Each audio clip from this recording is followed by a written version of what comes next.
बच्चों, I am अर्चना चौधरी। हम पढ़ रहे क्लास 11th में chapter 8 cell the unit of life. पिछले लेक्चर में हमने पढ़ा था सेंट्रोसोम और आज का हमारा लेक्चर रहेगा न्यूक्लियस। एक्चुअली में न्यूक्लियस ही वो सेल ऑर्गेनेल्स है जिसकी वजह से सेल लिविंग है, लेकिन एक्सेप्शन तो बायोलॉजी में है ही। कुछ एक्सेप्शन भी है जो लिविंग तो है लेकिन उनमें न्यूक्लियस नहीं है, जैसे आरबीसी है। आरबीसी है, इसमें न्यूक्लियस नहीं होता है लेकिन वो लिविंग है। और ऐसे ही सीव ट्यूब है प्लांट में। इसमें जब ये मैच्योर हो जाती है तो उसमें भी न्यूक्लियस प्रेजेंट नहीं होता है, लेकिन दोनों ही ये लिविंग भी है। ये एक्सेप्शन है क्योंकि biology is the science of exception. Nucleus में होता है केंद्र, सेंटर। मतलब जो न्यूक्लियस है यही सेंटर है, यही केंद्र बिंदु है पूरी सेल को कंट्रोल करने के लिए। तो आज हम सबसे इंपॉर्टेंट सेल ऑर्गेनिल्स के बारे में पढ़ने जा रहे हैं, वो है न्यूक्लियस, जिसकी खोज सबसे पहले की थी रॉबर्ट ब्राउन ने 1831 में।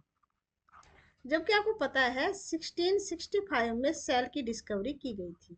मतलब इतने सालों के बाद न्यूक्लियस की खोज हो पाई। Nucleus as a cell organism was first discovered by the Robert Brown as early as 1831।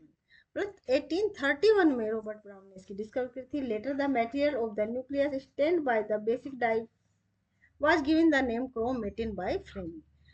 बाद में फ्लेमिंग ने इसको क्रोमेटिन कहा। क्रोमा मींस होता है कलर, कलर।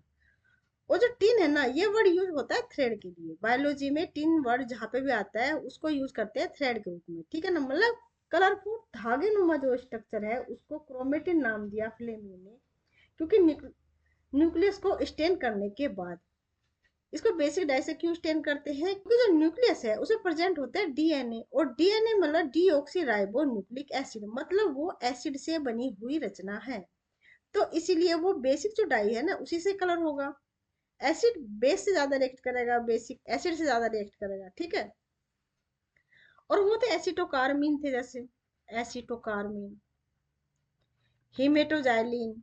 ये जो कुछ बेसिक डाई है जिससे न्यूक्लियस को डाई किया गया, स्टेन किया गया कलरफुल दिखने के लिए, जिसकी वजह से इसको आइडेंटिफाई किया गया अलग से एक सेल ऑर्गेन्स के रूप में, ठीक है। The interphase nucleus, nucleus of a cell when it is not dividing has highly extended and elaborate nucleoprotein fiber called chromatin. Interphase, inter means होता है बीच में, इंटर मीन्स होता है बीच में, किसी भी दो चीज के बीच में। तो किस चीज के बीच की बात हो रही है? देखो एक सेल है, ये सेल है, जब इसमें ग्रोथ होती है तो ये डिवाइड करती है, डिवाइड। फिर ये जो सेल है इसमें ग्रोथ होती है और फिर ये डिवाइड करती है। मतलब पहले ग्रोथ, फिर डिवीजन, फिर ग्रोथ, फिर डिवीजन। मतलब दो डिवीजन के बीच की जो स्टेज है उसको बोला इंटरफेज। इंटरफेज मतलब दो डिवीजन के बीच में क्या हो रहा है, ग्रोथ हो रही है ना। तो इस ग्रोथ फेज को ही बोलते हैं इंटरफेज। मतलब जब सेल डिवाइड नहीं करती है तो क्या करेगी, ग्रोथ करेगी। डिवीजन के लिए जितनी भी उसमें सेल ऑर्गेनिल्स है, जितने भी इसमें मटेरियल है, सबको डबल करेगी, क्योंकि हर सेल को बराबर बराबर हिस्सा मिलना चाहिए। उसके लिए क्या करना पड़ेगा, हर चीज को क्या डबल करना पड़ेगा, प्रोटीन को, सेल ऑर्गेनिल्स को, सबको डबल करना पड़ेगा। तो इसका मतलब सेल में ग्रोथ होगी डिवीजन से पहले। मतलब दो डिवीजन के बीच की अवस्था को बोलते हैं इंटरफेज। उस टाइम जो क्रोमोजोम है वो एक्सटेंडेड फॉर्म में होते हैं, मतलब खुले हुए होते हैं, ठीक है ना। जैसे क्रोमोजोम, जो डीएनए है, DNA plus histone protein, plus histone protein मिलके बनाते हैं क्रोमेटिन, क्रोमेटिन, ठीक है। मतलब धागे नुमा स्ट्रक्चर जो इस तरह से न्यूक्लियस में ये फैली होती है उसको कहते हैं क्रोमेटिन थ्रेड। मतलब फैली हुई होती है, इसमें कुछ इंफॉर्मेशन होती है। जो क्रोमोजोम है ना, जो क्रोमोजोम है, जो क्रोमोजोम होते हैं वो डीएनए से मिलकर बनते हैं, डीएनए से, डीएनए प्लस हिस्टोन प्रोटीन से। और जो डीएनए के जो थ्रेड होते हैं उनका वो पार्ट जिसमें कुछ इंफॉर्मेशन होती है उसको कहते हैं जीन।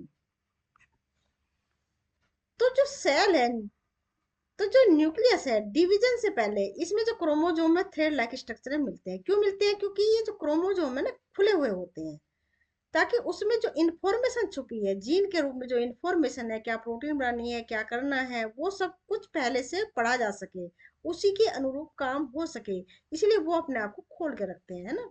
जैसे कोई लेटर होता है, उसमें कुछ लिखा होता है ना, उसे हम खोल के पढ़ते हैं ना, और जब उसका काम हो जाता है तो हम उसको समेट के रख देते हैं, फोल्ड कर देते हैं ना।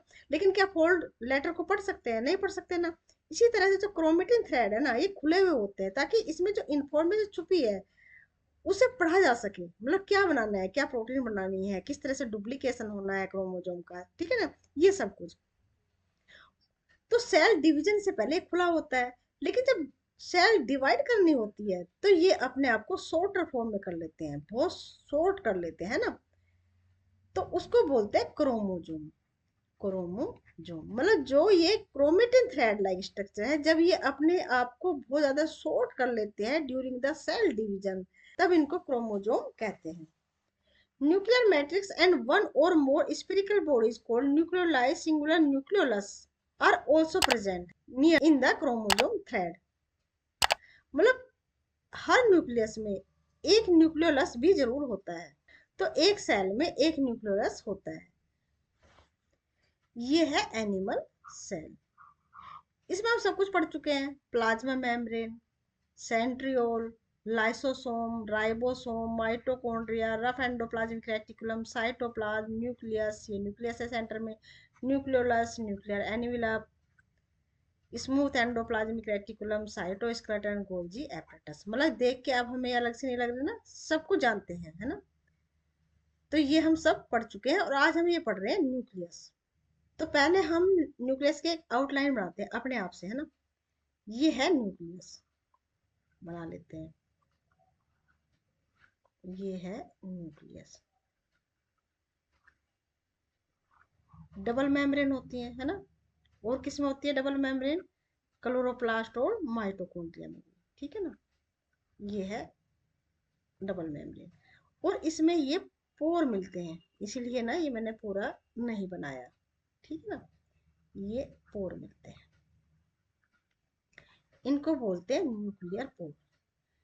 इन न्यूक्लियर पोर से ही ट्रांसपोर्टेशन होता है आरएनए और प्रोटीन का, मतलब इसके अंदर बाहर साइटोप्लाज्म और न्यूक्लियस के बीच में जो ट्रांसपोर्टेशन का काम होता है ना, वो इन न्यूक्लियर पोर की वजह से होता है। और जो ये स्पेस है बीच में, इसको कहते हैं perinuclear space.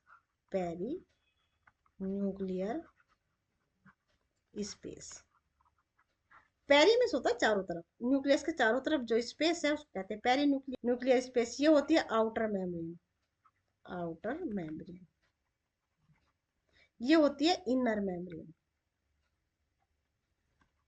Inner membrane.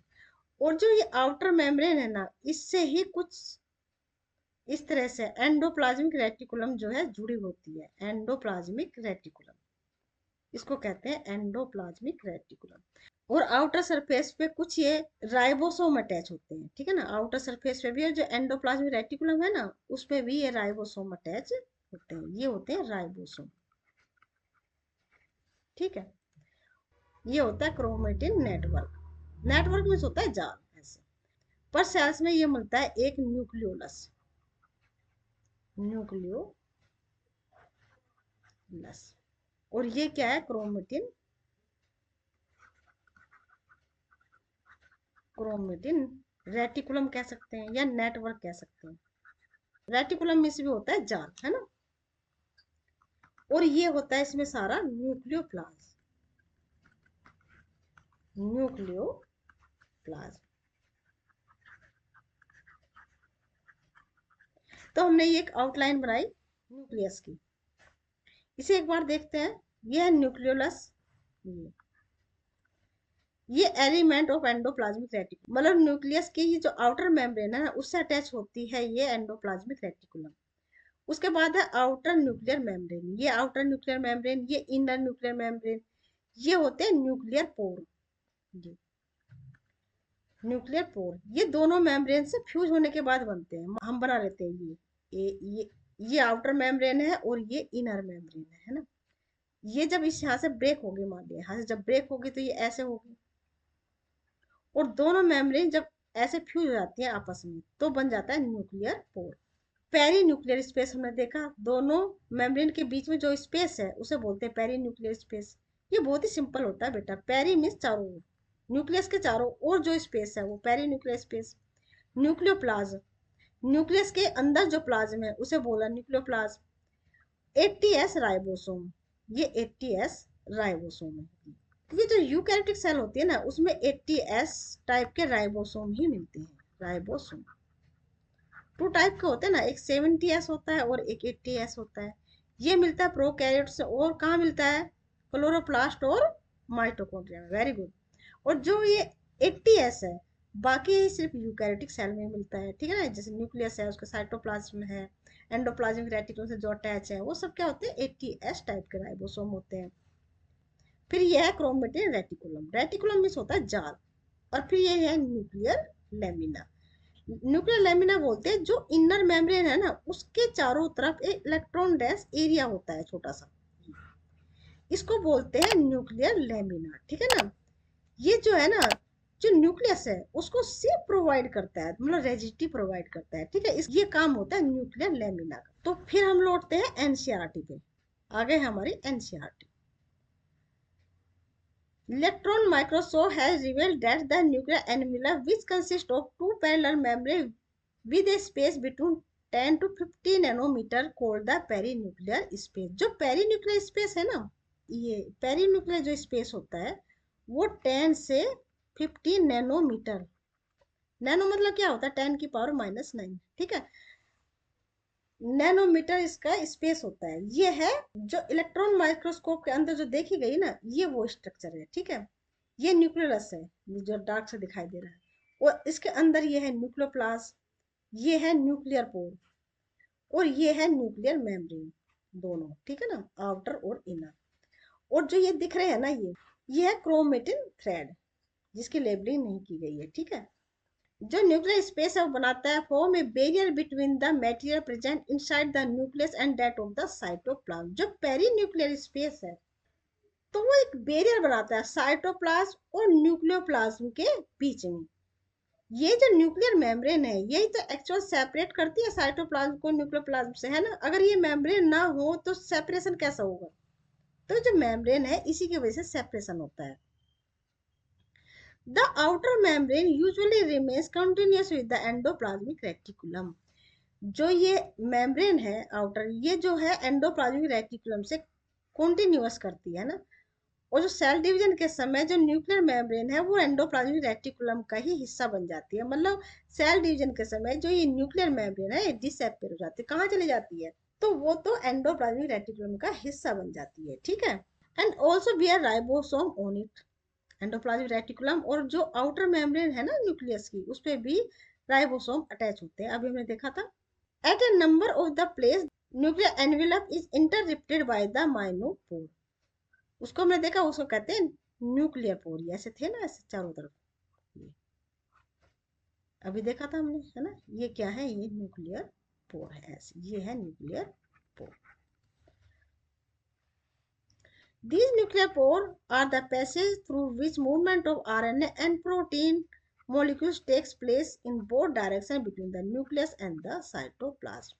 मतलब इन्हीं पोर के थ्रू ट्रांसपोर्टेशन होता है आरएनए और प्रोटीन का, ठीक है।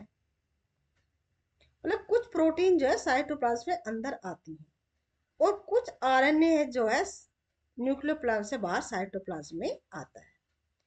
Normally there is the only one nucleus per cell, ज्यादातर क्या है, एक ही न्यूक्लियस होता है पर सेल में, पर वेरिएशन इसमें होती है, कई बार कई न्यूक्लियस भी एक सेल में मिलते हैं। Variation in the number of the nuclei also frequently observed। Can you recall name of the organs that have more than one nucleus per cells? Eukaryotic cell में मिलते हैं, जैसे स्केलेटल सेल है, ओस्टियो सेल है, तो इनमें मिलते हैं। इसकी भी दो कंडीशन हो जाती हैं, दो कंडीशन की वजह से eukaryotic cell multinucleate condition में मिलती है। एक तो ये है, ये सेल है, ये सेल है, ये सेल है, इनमें न्यूक्लियस है और ये सभी सेल फ्यूज होगी, मतलब एक सेल बन गई, ठीक है ना, उसमें न्यूक्लियस आ गई। एक, दो और तीन, तीनों के आगे। तो इस कंडीशन को बोलते हैं सिंसाइजियम।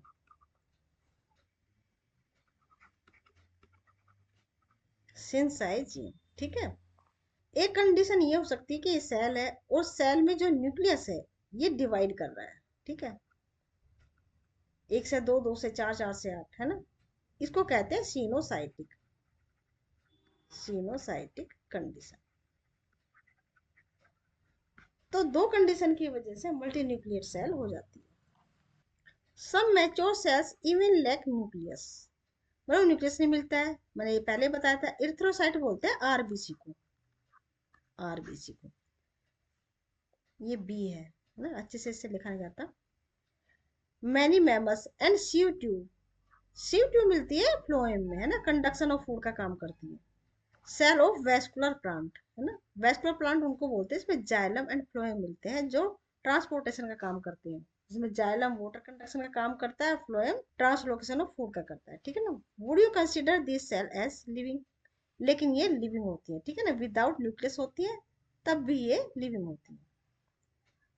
द न्यूक्लियर मैट्रिक्स और the nucleoplasm contain nucleolus and chromatin, ये हमने पढ़ा। जो न्यूक्लियस का फ्लूइड होता है उसको बोलते हैं न्यूक्लियोप्लाज्म, और जो थ्रेड लाइक स्ट्रक्चर उसमें मिलती है कलरफुल, उसको बोलते हैं क्रोमेटिन, ठीक है, जो डीएनए और हिस्टोन का बना हुआ होता है। हिस्टोन बेसिक प्रोटीन होती है, बेसिकली एसिडिक भी होती है लेकिन मोस्टली बेसिक होती है। The nucleoli are spherical structure present in the nucleoplasm, nucleoplasm के अंदर न्यूक्लियस भी मिलता है जिसका काम होता है प्रोटीन सिंथेसिस में, ठीक है। The content of the nucleolus is continuous with the rest of the nucleoplasm it is not a membrane bound structure, it is a site for active ribosomal RNA synthesis. तो जो nucleolus है वो ribosomal RNA को synthesis करता है, जो और जो राइबोसोमल आरएनए है वो प्रोटीन का सिंथेसिस करता है। Larger and more numerous nuclei are present in the cell actively carrying out protein synthesis. ये न्यूक्लियोलस कैसे बनता है, न्यूक्लियोलस कैसे बनता है। जो न्यूक्लियोलस होता है ये क्रोमोजोम का ही एक हिस्सा होता है, मतलब ये क्रोमोजोम से ही बनता है। लेकिन ये क्रोमोजोम से कैसे बनता है इसे हम समझेंगे नेक्स्ट लेक्चर में, क्योंकि ये लेक्चर थोड़ा लंबा हो जाएगा, ये थोड़ा टॉपिक लंबा है, इसमें अभी थोड़ा बचा है, ठीक है ना। ये हम अगले में कंप्लीट करते हैं और उसके बाद बचेगा माइक्रो बॉडीज, उसके बाद चैप्टर खत्म हो जाएगा।